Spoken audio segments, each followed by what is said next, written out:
Welcome back. We're in conversation now with Bharat Madan, Group CFO at Escorts. Bharat, good morning.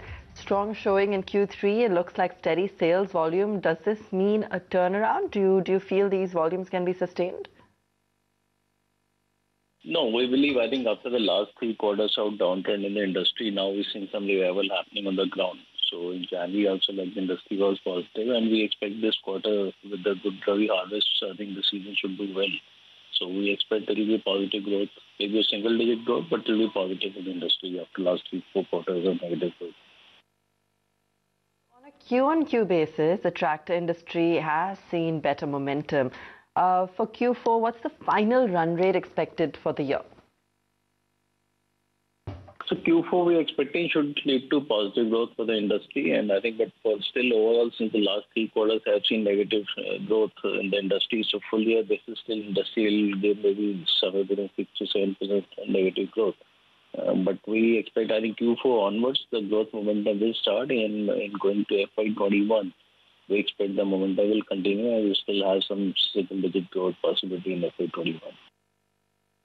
Okay, but you'd guided about seeing the volume recovery in FY21, but a full-blown recovery should be visible only by FY22. Do you sense that this growth will continue to languish? What's been impeding the growth, and any challenges that you believe will continue to persist in the near term as well? No, I think the general phenomena, I think when you go through the few quarters of degrowth, then it takes some time before the momentum really picks up for the industry. So that's why we're expecting maybe if this Diwali season, if you got a really good monsoon and the Diwali season, festival season, especially October-November period goes well, then you can see very steep recovery happening after that. But since the first half will be slow, that's the thing. On a full year basis, FY21 may not see really that sort of drastic growth. But yes, FY22 can see the full impact. The street has been attributing, Mr. Madan, a large part of the decline to slow recovery in infrastructure project as well. With the government's push now on infra, the budget announcements coming in for funding, can the sector finally revive, and how much of it then do you stand to gain? Yeah, definitely. I think that is one of the reasons why the industry also slowed down. So we didn't really see much growth happening on the agriculture user of the tractor, because the farmers obviously had to still use the tractor for their cultivation. But I think it was more intra-led degrowth that really led to the decline in the industry also. But now with the government initiative coming back with this good announcement even on the road project which they're expecting and the good spend by infra side, we expect the recovery should happen. So if there is continued sluggishness in the infra space, will the pickup in agri be enough to offset the impact?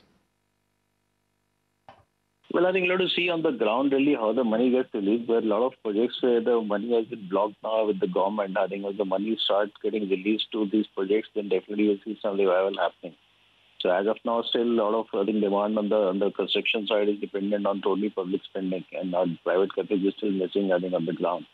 So that is one of the real issue, I think, which we are still facing in all those 2-3 years in the past. So the real estate hasn't really done well. So, but yes, the government was spending good money in building roads, etc., road, ports, metro networks. I think all the spends were happening.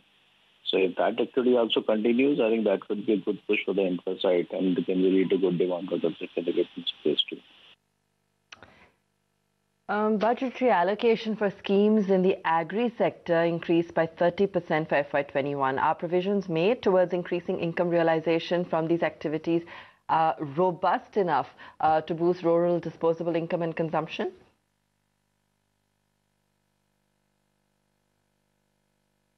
Like you say, it's basically the industry which was really impacting the volumes. Otherwise, if you look at Escorts number, we've done better than industry in the first 9 months of this year. And we expect on full year basis also we'll likely end up with some gain in the market share. And our degrowth will be lower than the industry degrowth. Construction equipment, definitely the industry had really gone through really bad times with the financial service space that really impacted the demand on the ground, because most of those customers which we serve are really the first time user, first time buyers sort of profile, which really depending on the 90%, 95% on financing.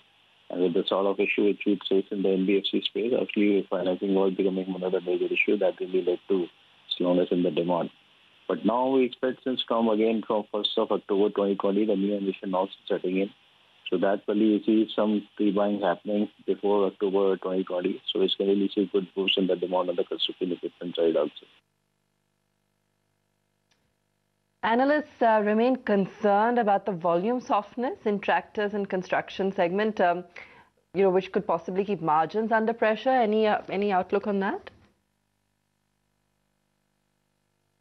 I think one of the issues which will still remain fairly unaddressed, I think, will be on the purchasing power in the hands of the farmer. Just like we're expecting, it will be a good harvest even in the Rabi season. But again, the MSP while has been high for food grains and other crops, but that's a very limited procurement which the government does. So the balance of the producer still has to go to the mandis to the market for sale, where the realization may not be really as high as it's been predicted at the MSP price.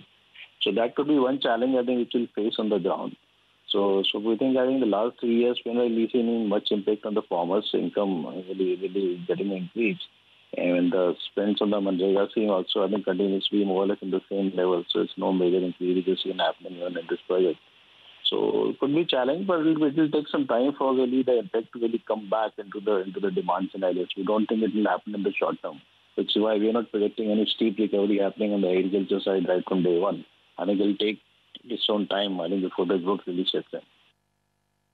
Right. The railway equipments business, wanted to understand what your current order book is, what's the update on execution, and we also got an approval for 3 new products or other projects. Tell us a little bit more about that. So railway business really has been doing well. I think if you look at the last 3 years trajectory, I think they've been growing at 20-25% sort of CAGR, and the current order book really signifies really it will continue to maintain the same momentum and going forward for next 2-3 years.